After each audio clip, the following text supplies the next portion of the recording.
I'd love to shift gears a bit and talk about along the lens of like just the potential of man in general. And the reason why I'm saying this is I've been spending a lot of time just thinking about Jordan Peterson's quote that man has an obligation to be exceptional. I think it's an amazing quote. And I think back to a podcast that you did around 2 years ago, and I'll let you explain it, but the concept is stuck in my mind for the last 2 years. And you were basically saying that when you're a man in your early 20s, society kind of views you almost like this piece of clay that could be molded, and you have this incredible potential around you.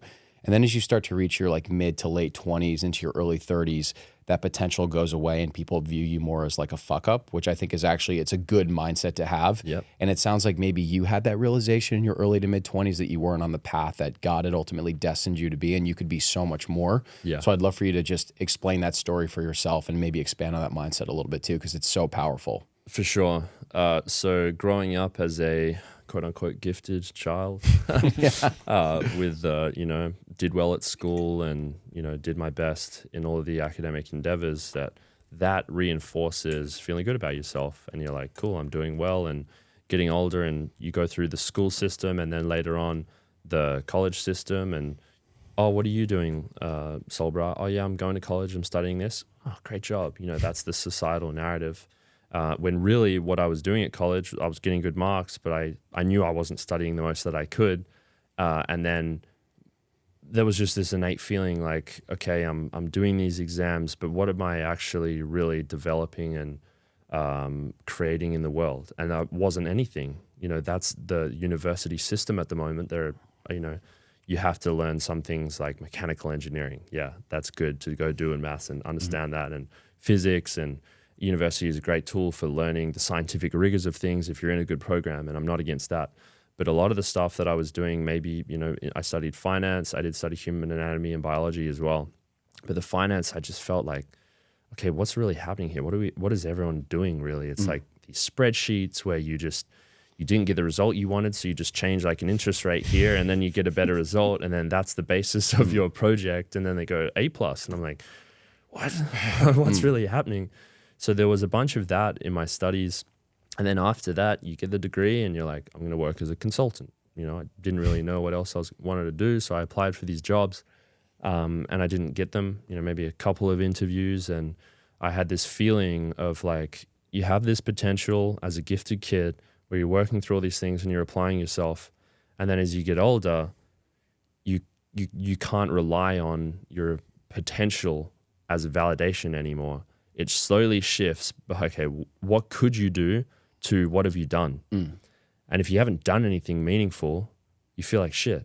And I felt like shit about myself at the time. And I knew, what are you doing? It's like you're pretending to want to achieve. And I remembered like talking to my parents, like, oh, how did so-and-so go? And it's like, yeah, I got this interview. And you could see they go, oh, yeah, great job. And I felt like, and then that never transpired to anything. So I felt like a failure because I was technically failing at what I thought I should do. On some level, I think I didn't achieve those things because it wasn't what I was here to do. And for people that did go into that world and did really well and they really enjoy it, I'm not shitting on that, but it wasn't for me. And through that whole process, as you get older, you start to think about, okay, what is my career actually going to be? I was working as a security guard in nightclubs and all the rest of it. And that's not technically a career where you can see, oh, I'm going to be a nightclub at the best nightclubs in the world, going to be a bouncer at the best nightclubs in the world. And that's going to be my trajectory. It's kind of like you see these people who are 50, 60 even sometimes, and all they ever amounted to, I'm sure they had great families or whatever, but like they were still just a bouncer. And I knew that that wasn't what I wanted for my life, and that didn't resonate well with me. So this creeping fear comes into you. And my greatest fear my entire life has always been not amounting to anything, being mediocre. There's one thing I was like, I cannot let that happen. And for a while that was validated by doing well at college. But past then, these financial consultant positions didn't materialize. I was working at these relatively dead-end jobs, getting income or whatever. And that fear really motivated me to actually do something. And it slowly transitioned to, I knew I wanted to do something online. I saw the potential of YouTubers, 10 years ago, and I saw where that could go. And well, why couldn't I do that? And it took me so long. There was another aspect of just being scared to put out content even. Such a silly thing. But I'd be like, yeah, I'm going to do that one day. Never did it for years and years. So I lost all of this time of momentum that I could have been building. And obviously it happened the way that it had to happen. And all of that transpired into the person that I am today. I don't regret the path that I went to and how long it took me.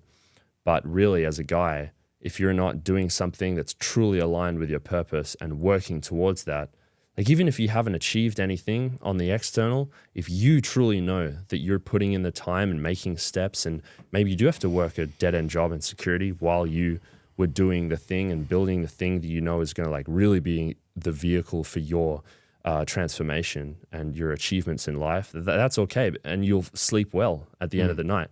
But when you're not working towards that, and then you're also working a dead-end job, and then you're also aging year by year, you go to bed and you're like, I really need to make some changes.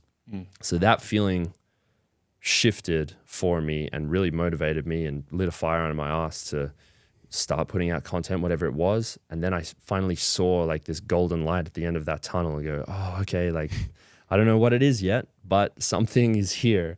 And it felt good to pursue that. And I could just go to bed happy at night because even though it wasn't materialized, hadn't materialized yet, I could finally get on that path. And obviously like everything's worked out the way it has. And it's incredible to be here in this position because I initially was so fearful of that other potential path and what a lot of people let get to them is that discouragement, or the fears just becomes the only thing that they feel because they never had the courage to break out of that and do something. And, you know, as a guy especially, we are judged and valued by our achievements just the way that it is. And if you feel that feeling, then you have to make changes soon. Otherwise, it'll just get worse and worse the longer that you let it go out that way. Yeah, I think we all probably have a similar relationship with that fear of just not reaching your potential. I know Brett and I have had that conversation many times, just the feeling of getting to the end of the day and really like struggling with the fact that you didn't do all the things that you wanted to do in this life and you didn't actually strive for anything that was greater than yourself. And like, it sounds like you had a pretty similar experience. I'm wondering, like, it seems like so many of these fears that we have are just contrived in the mind, and that once you actually start taking action, you realize just how stupid those fears were. Like, you should have just like started and not held those beliefs. How would you speak into like the 24, 25-year-old version of Brah and convince him to overcome some of those fears? I know like a lot of your content does that anyways, but how would you speak to that version of yourself and actually get them out of the fog of just being laden with fear and not actually acting on anything? Well, action removes fear because you're no longer thinking about things. And when you're just sitting there thinking about things, you have time for your mind to create bullshit that you become scared of. But if you're, hammers and nails and like actually creating things, then suddenly whenever you're not thinking about them because you're in action, you're in motion, it disappears. It ceases to exist. What happens to your fears when you're no longer thinking about them? Oh, they're gone. Like you're in the present moment. And anxiety is worrying about the past, regret, worrying about the future. Sorry, other way around. You get what I'm saying? Yeah. But whenever you take yourself out of the present moment, either forward or backwards, that's the only state that fear can exist in. Mm-hmm. So if you're in the present moment because you're taking action, then they cease to exist. And the more that you can do that, as well as, my spirituality kind of coming into that and pursuing the path that God has laid out for me, like that, the faith gets rid of a lot of the fear. Like, how is this going to work out? I don't necessarily know. But what I can do today is what I'm guided to do today. And taking action really just, that's what I would say to myself. That's what it took for me to shift from being fearful to now just like, wow, this is all incredible. I have put in the work. I have done what I need to do each day. And then you can actually enjoy your life.